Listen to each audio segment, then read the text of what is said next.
पिबंतु मुकुंदस्य मुखामुज सुदामुहु। कंस के राज्य में बछड़ों ने गाय का दूध पीना बंद कर दिया था। सुखदेव भगवान कहते हैं कंस के राज्य में नारी की छाती का दूध सूख चुका था। कंस ने इतना अपराध किया, भागवत में लिखा है कि वृक्षों ने फल देना बंद कर दिया था। नदियां रुदन करती थीं, रोती थीं कंस के राज्य में। आज परमात्मा ने पूरी धरती को मुक्त कर दिया इस निशाचर के बंधन से। इतने में नंद बाबा चल के आ गए। अथ नंद समासाध्य भगवान देवकी सुता संकर्षणस्य राजेन्द्र परिस्वेदेत मुक्चुत्तता। नंद बाबा के चरणों में भगवान श्री कृष्ण ने और बलराम जी ने बंदन प्रणाम किया और कहा, पिताजी आप बाबा आप वृंदावन के लिए, ब्रज के लिए आप वापस जाए। सपिता स जननी यो पुष्णीताम सपुत्रवत। भगवान क्या कहते हैं, आप अपना हृदय छोटा मत करना। सबसे बड़े माता पिता तो वह होते हैं जिन्होंने संतान को पाला है। ये कृष्ण के शब्द हैं। सा पिता सा च जननी यौ पुष्णीता स्वपुत्रवत। बाबा यशोदा मैया ने मेरा पालन किया है। आप मुझे अपने कंधे पर बिठा बिठा करके घुमाते थे। शिशून बंधु भृतष्टान कल्पई पोष रक्षणई। संतान तो ऐसे माता पिता को एक कल्प भर तक सेवा करता रहे, निवृत्त नहीं हो सकता उनके किए गए कार्यों से। हे बाबा, जब तक सूर्य और चंद्रमा आकाश में रहेंगे तब तक यह दुनिया मुझे नंद नंदन के नाम से जानती रहेगी, मुझे यशोदा नंदन के नाम से जानती रहेगी। मेरी माँ ने बाबा मेरा बहुत ख्याल रखा है, बहुत ध्यान रखा है।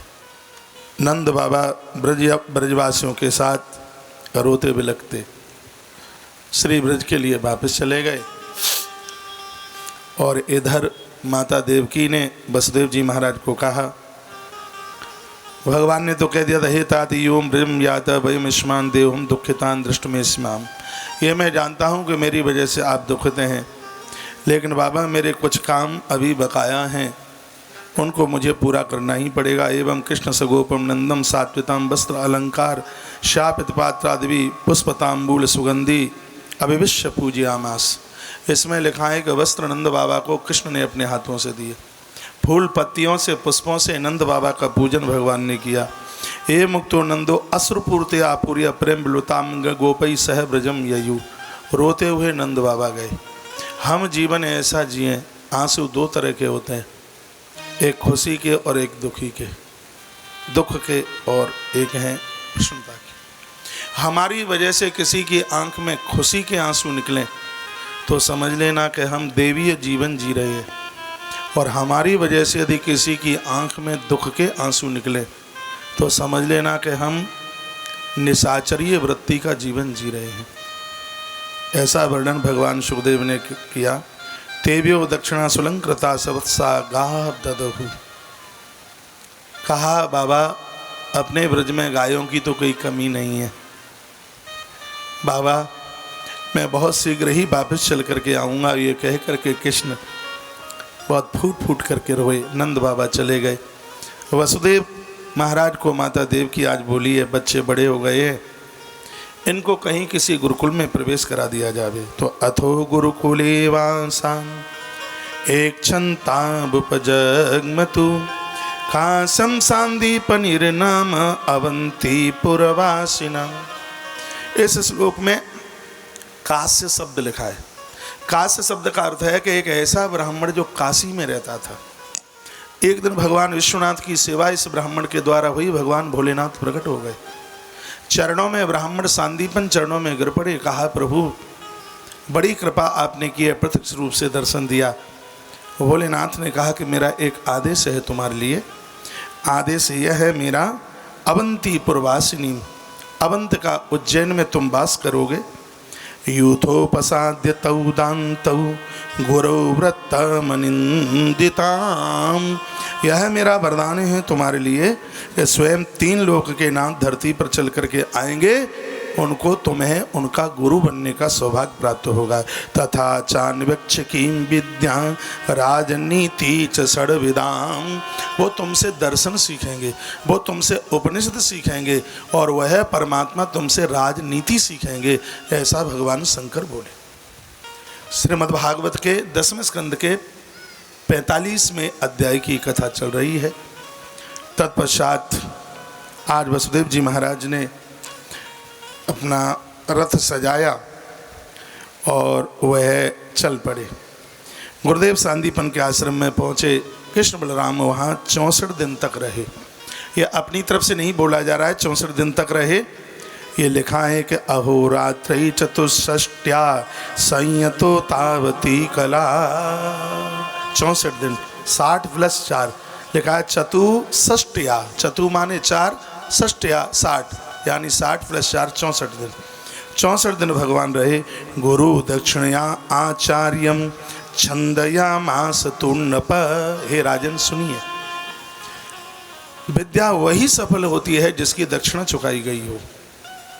तो आज गुरुदेव ने कहा था कि तुम्हारी विद्या पूरी हो गई है कृष्ण, बलभद्र तुम जा सकते हो। भगवान श्री कृष्ण ने चरण पकड़े और कहा कि गुरु दक्षिणाय आचार्यम छंदयामासयान्नप। हे परीक्षित, भगवान बोले कि गुरुदेव दक्षिणा मांग लो, मैं दक्षिणा चुका करके जाऊंगा। तो भगवान सांदीपन गुरुजी ने क्या दक्षिणा मांगी, ये बहुत समझने के लायक बात है। रुपया पैसा नहीं मांगा। उन्होंने कहा कि पुत्र तुमने हमसे जो भी विद्या पढ़ी है इस विद्या का दुरुपयोग मत करना, बस यही हमारी दक्षिणा है। ये बात मेरे और आपके लिए। यहाँ जो भी लोग बैठे हैं, डॉक्टर्स लोग होंगे, मास्टर्स लोग होंगे और भी कोई भी लोग होंगे, विद्या का दुरुपयोग क्या है? विद्या का दुरुपयोग क्या है? हम उस विद्या से ऐसे काम करें, कुकर्म करें, लोगों को धोखा दें, लोगों की रोटियां छीन लें, यह विद्या का दुरुपयोग है। कथा तो ये कहती है कि आप शिक्षक हैं, 40 साल नौकरी करी और आपने 40 अध्यापक न बनाए तो बेकार। आप डॉक्टर हैं, आपने 40 साल डॉक्टरी करी, आप 40 डॉक्टर्स नहीं बना पाए तो क्या आपकी योग्यता रही? आप कोई अच्छे वक्ता हैं, आप कोई अच्छे कथावाचक हैं, 40 वर्ष कथा गाई और 40 वक्ता नहीं बना पाए तो क्या मतलब रहा तुम्हारी योग्यता का? गुरुदेव सांदीपनी कहते हैं। और मैं एक बात आपको कहूँगा, विद्या देने से विद्या कभी भी नहीं घटती। एक दिन मैंने बोला था, मेरे पास 1 रुपया है, आपके पास 1 रुपया है, मैं 1 रुपया अपना तुम्हें दे दूं और तुम्हारा मैं ले लूं तो दोनों के पास एक ही 1 रुपया होगा। लेकिन एक कोई विद्या मेरे पास है, एक कोई विद्या आपके पास है, आप अपनी विद्या मुझे दे दें, मैं अपनी विद्या तुम्हें दे दूं तो वो दूनी तत्काल हो जाएगी, दोनों के पास 2-2 हो जाएगी। तो विद्या तो दुधारू गाय की तरह, वो कभी घटती नहीं है। और विद्या भी धन धन कृत कृत हो जाती है जब उसका विस्तार किया जाता है, जब उसको आदान प्रदान किया जाता है। जिनके पास जो गुणवत्ता है उन्हें वह गुण बांटना ही चाहिए। तो मुझे ये गुरुदेव सांदीपन का शब्द इतना प्यारा लगा। इन्होंने कहा कृष्ण दक्षिणा यही है, बेटा तुमने जो हमसे पढ़ा है इसका दुरुपयोग मत करना। भगवान श्री कृष्ण ने कहा गुरुदेव मैं आपकी आज्ञा का पालन करूंगा। बेटा एक बार जाने से पहले अपनी गुरु माँ को मिल लेना। कृष्ण गुरु माता के पास पहुँचे। समंत्र पत्नियाँ समाहाडवे मृतम बालिम प्रभासे बरिया बबुआ। वह बेचारी बुढ़िया बैठी बैठी रो रही थी गुरु माता। उसकी आंख में आंसू थे क्योंकि उसको पता था कि आज कृष्ण बलराम जा रहे हैं। आज सुबह से उसने कुछ खाया पिया नहीं, महादेव की भक्तानी थी, आज तो सुबह से उसने महारुद्राभिषेक भी नहीं किया। उसकी आंख में आंसू थे, वो रुदन कर रही थी। उसने कृष्ण और बलराम के लिए मगध के लड्डुआ बना करके रखे थे। इस बुढ़िया को पता था कृष्ण बलराम जाएंगे तो मुझसे मिलने को जरूर आएंगे। जैसे ही कृष्ण ने चरणों में प्रणाम किया, गुरु माता भपक भपक करके रो पड़ी। कृष्ण कंठ से लिपट गए। कहा माँ अनुमति चाहिए, आज्ञा चाहिए, जाना पड़ेगा। माँ, या तो हमें वात्सल्य माता यशोदा की देहली पर मिला, और या इसलिए है गुरु भवन में मिला है। शिष्य कितना भी सक्षम हो, वो कभी अपने गुरु से उर्ण नहीं हो सकता। कबीर साहब तो कहते हैं कि जिन गुरुजनों से सीखा है उन्हें मस्तिष्क का दान दे दो तो भी उनके ज्ञान के सामने उर्ण नहीं हो पाओगे। तो भगवान कृष्ण कहने लगे, माँ अनुमति चाहिए। गुरुदेव ने कृपा करिए और हमने वायदा किया है, दक्षिणा में हमने ये दिया है कि उनके द्वारा पढ़ाई गई विद्या का दुरुपयोग नहीं करेंगे। माँ आप भी यदि कुछ मांग लेते, माँ बहुत बड़ी कृपा होती। मैया ने कहा, पुत्र जितने भी बच्चे जाते हैं तो यही कहते हैं कि माँ मांग लेते। हमने बहुत मांगा, आज तक कोई दे नहीं पाया, इसलिए हमने तो मांगना ही बंद कर दिया। भगवान कृष्ण कहते हैं, माँ प्राणों की आहुति डाल करके भी दक्षिणा चुकेगी तो हम दक्षिणा चुका के जाएंगे। माँ मांग लीजिए। तो माँ रो करके कहने लगी, सुखदेव भगवान कहते, समंत्र पत्न्या समाड़वे मृतम बाल प्रभासे बरिया बबूबा। वो रो करके कहने लगे, कृष्ण एक बार हम प्रवास क्षेत्र में स्नान करने को गए थे, समुद्र में हमारा बेटा डूब करके समाप्त हो गया। कृष्ण जब जब मैं तुझे देखती हूँ तब मुझे मेरा पुत्र याद आता है। मैंने ऐसा सुना है कि तुमने अपनी माता देवकी को मृत 6 पुत्रों का दर्शन कराया है, एक बार मुझे मेरे बेटे से मिला दो। बेटा कृष्ण एक बार मुझे मेरे पुत्र से मिला दो। बलराम बगल में खड़े हुए थे, दोनों भाइयों ने प्रणाम किया और कहा, माँ तभी वापस लौटेंगे, आपके लाल को लेकर के आएंगे। दोनों के दोनों चल पड़े और सीधे वह वरुण देव के पास पहुंचे। वो जल के अधिपति देव हैं। उन्होंने कहा कि नहीं, आप समुद्र सागर के पास जाइए। समुद्र के पास भगवान आए और बोले, तमाह भगवान आसु गुरुपुत्र प्रदीयताम यो सावियतु यहाँ ग्रस्तो बालको मैं तोर्मिणा। हे सागर, हमारे गुरुपुत्र को दे दीजिए। समुद्रवाच, समुद्र क्या कहने लगा, हे देव अहम बाला नारसम कितु ममांत अर्जले पंचजामा शंख रूप धरो असुरो अस्ति। मेरी यह विशेषता है, मेरे अंदर कोई कुछ डालता है मैं थपेड़े से उसको किनारे छोड़ देता हूँ। मैंने तुम्हारे गुरुपुत्र को लिया नहीं है, मेरे अंदर एक शंखासुर नाम का दैत्य रहता है। हो सकता है कि गुरुपुत्र को उसने निगल लिया हो, आप मेरे अंतस में प्रवेश कर जाओ और इस बात का पता लगा लो। नैवा हार्स महुम देव्य दैत्य पंचजनु महान। अंतर्जल 5 जन्य शंखासुर दैत्य रहता है। अंतर्जल चरा कृष्ण, हे कृष्ण वो शंख का रूप बनाए हुए है। वो आप अंदर चले जाइए। तो गत्वा जनार्दनम शंख प्रदोद्मम से हलायुदयी। चले गए दोनों भाई एक हल रख करके पहुँचे और जाकर के देखा सो महाराज एक मुष्टिक का प्रहार किया और भगवान ने इसकी छाती चीर दी। उसके पेट में शंख निकला। कृष्ण के पास यही 5 जन नाम का शंख था जो कि उसकी छाती चीर करके भगवान बाहर लेकर के आए, लेकिन गुरुपुत्र नहीं मिला।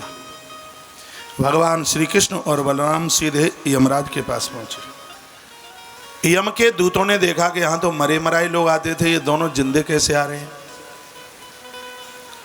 भगवान ने कहा, अपने स्वामी को जाकर के बोलो कृष्ण और बलराम दोनों भाई आए। सिंहासन सहित यमराज भगवान के चरणों में आकर के गिर पड़े। तौ दृष्टा बहुन दिरानी ने पश्यंत प्रजा आनंद प्रापुर नपलब्धाष्टाने वाले। आपको तो प्रजा का पालन करना था, आप यहाँ कैसे आए? मुझे आदेश कर देते, मैं ही धरती पर चल करके मैं आ जाता, मुझे आदेश करते।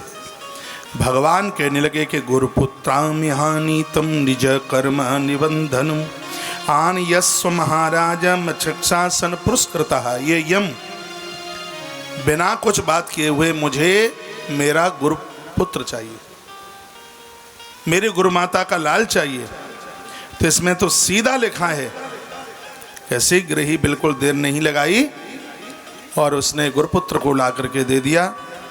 वर्ण ने एवं गुरुणान ज्ञात तो वायु वेगेन, एक वायु वेग के द्वारा उस गुरुपुत्र को ला करके गुरु माता के हाथ में दिया है। माँ अपने पुत्र को देख करके बहुत रोई और तत्पश्चात वह बालक वहाँ से प्रस्थान कर गया।